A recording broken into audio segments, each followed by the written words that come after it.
before I continue, I would like to address the elephant in the room.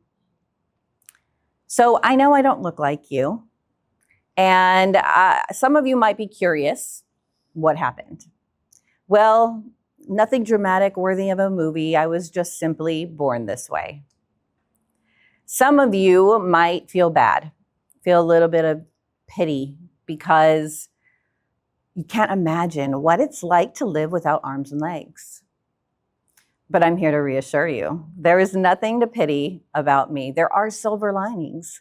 I get great parking. To all my San Diego ladies, we don't get a lot of concerts and sporting events, but if you want good seats at a less price, let me know, I'm your gal. And the best part about not having arms and legs, and don't get jealous, please, but I know you will appreciate this. My husband and I never argue about who's gonna do the dishes or take out the trash.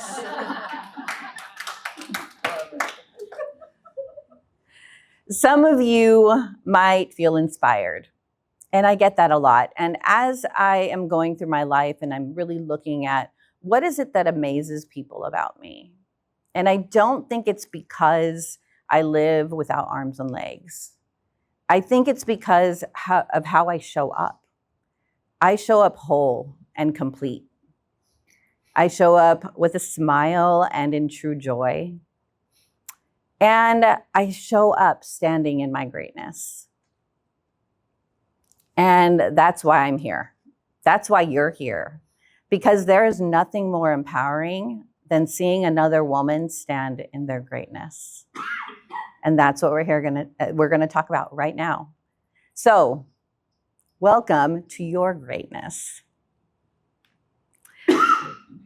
Can I tell you why I'm passionate about you tapping into your greatness? Yeah. Well, in order to do that, I have to take you back to the beginning of my story. And really, the beginning of my story isn't my story. It is the story of my parents.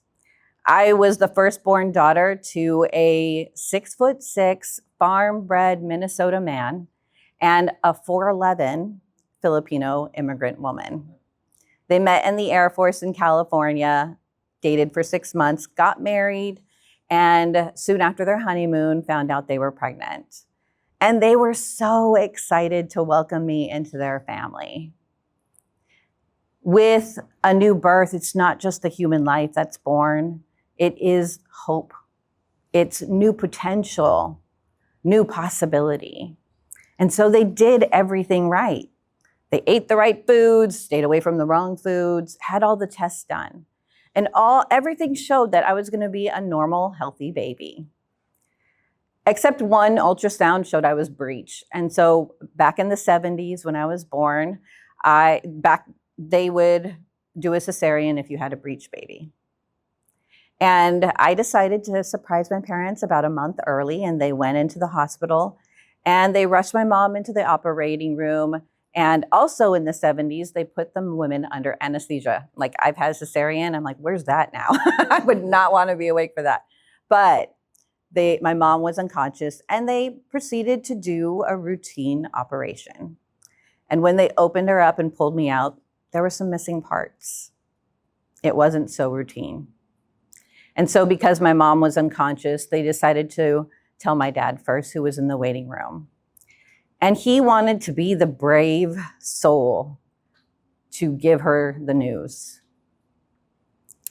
Sometimes the messenger does get shot, but this time it didn't happen that way. So he went into the room where she was recovering, held her hand, and as she came to, he gave her the news that their little girl didn't have 10 tiny toes or 10 little fingers. And she laid there processing, looking at the ceiling. And I was born at 3 a.m, so I can imagine it was the dawn of a new day. And my mom responded with 4 words.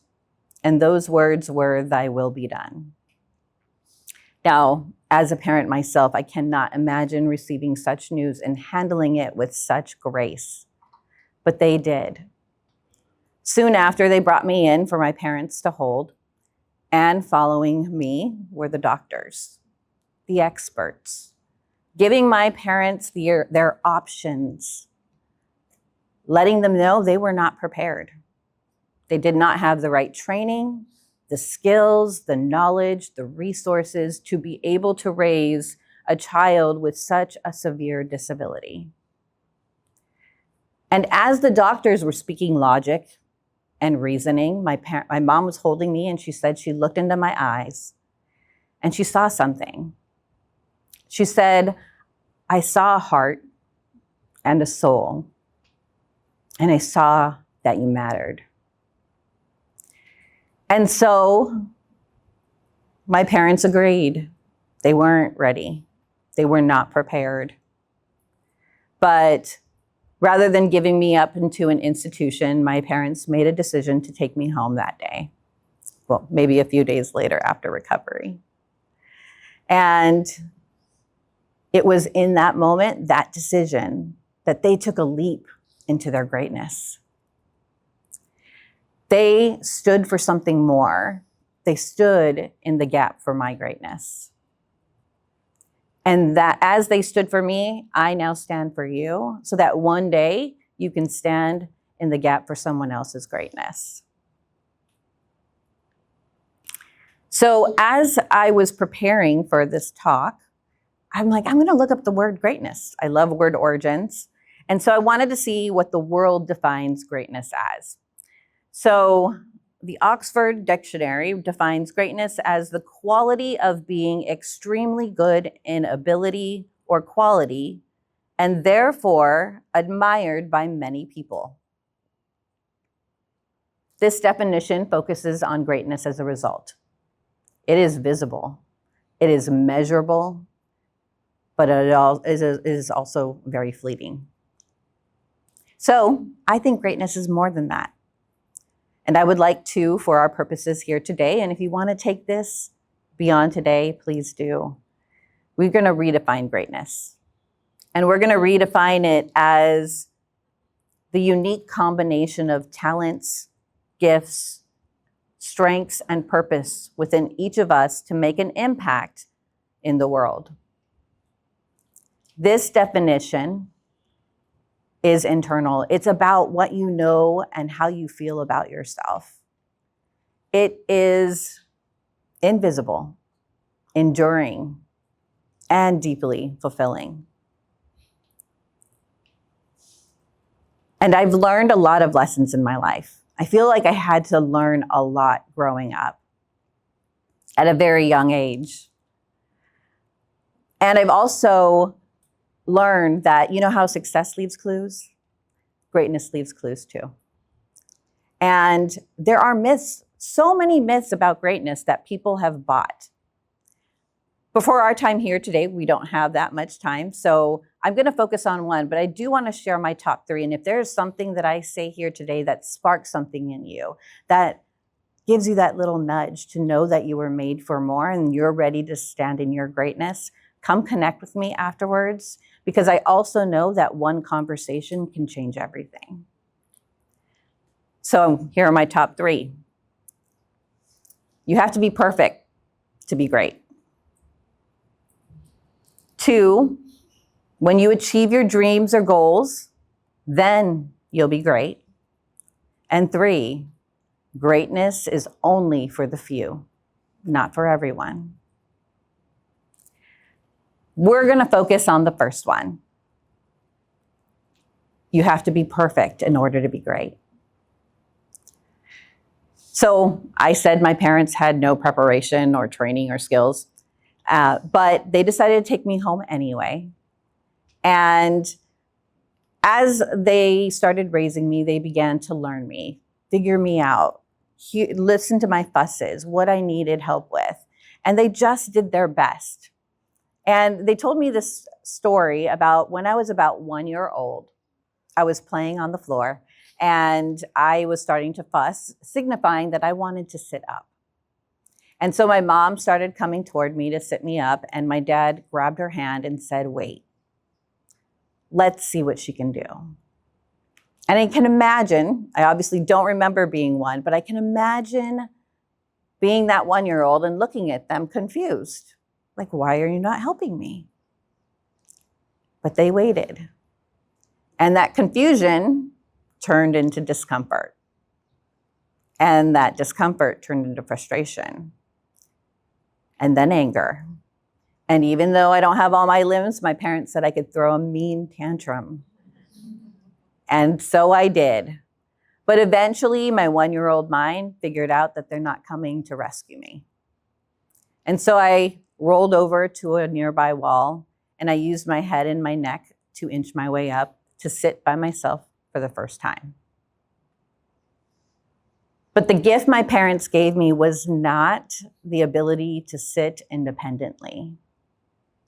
The gift my parents gave me was the space to be messy, to get frustrated, to be uncomfortable, to get confused, and then to figure it out.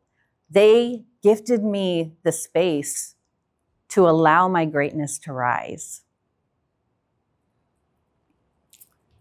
This thing we do, entrepreneurship, like we chose this, and we're choosing to stay in it even when it gets messy. And there are times during this journey where we are wanting to make a difference, like Abby.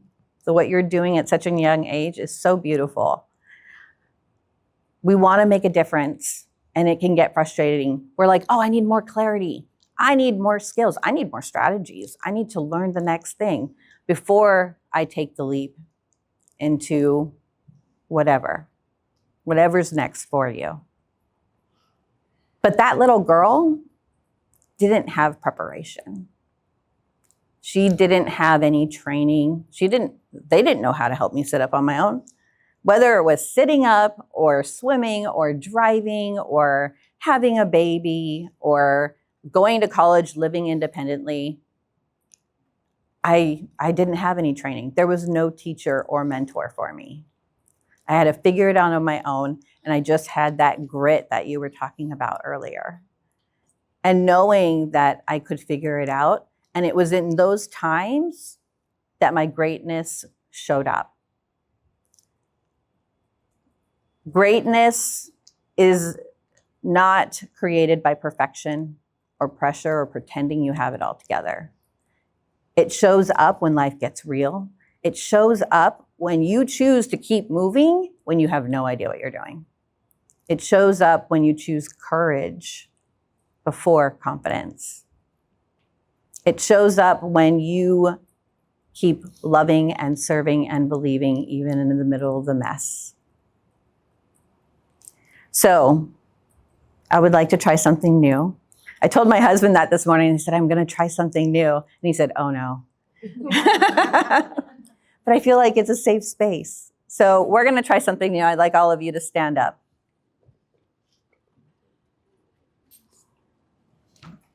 Okay. I want you to plant your feet on the ground. Close your eyes if you'd like. Roll your shoulders back. Lift your head.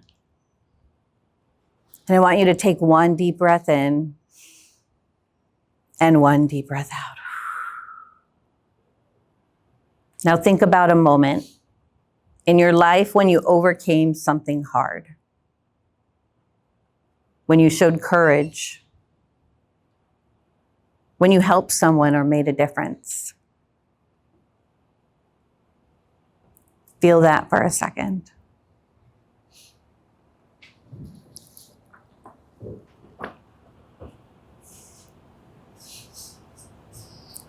That feeling, that strength, that courage, that resilience, that's your greatness. Now put your hand on your heart. And I want you to declare, I was born with greatness. I was born with greatness. Okay, we're going to own it now. And we're going to say it a little bit louder. I was born with greatness. I was born with greatness. Yes. Now, I want you to say this with more conviction. I will no longer play small. I will no longer play small. Yeah. Now hold that posture for one more second.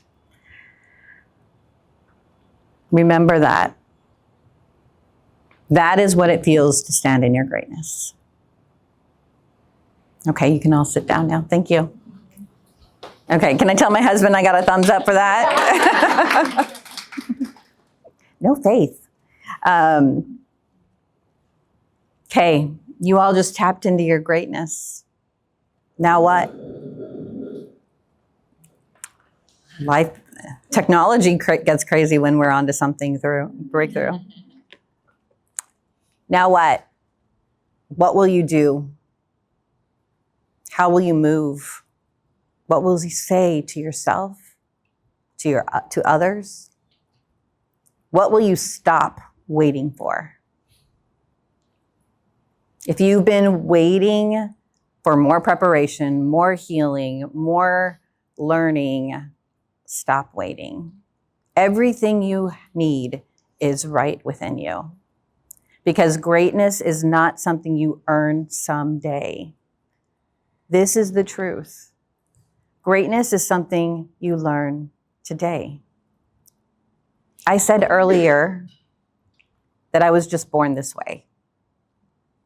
And yes, that meant my physicality, my circumstances, but I was born this way. That little girl, that toddler, didn't have anything else in her other than her greatness.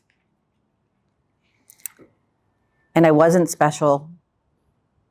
I was just born great, but so were you. Thank you.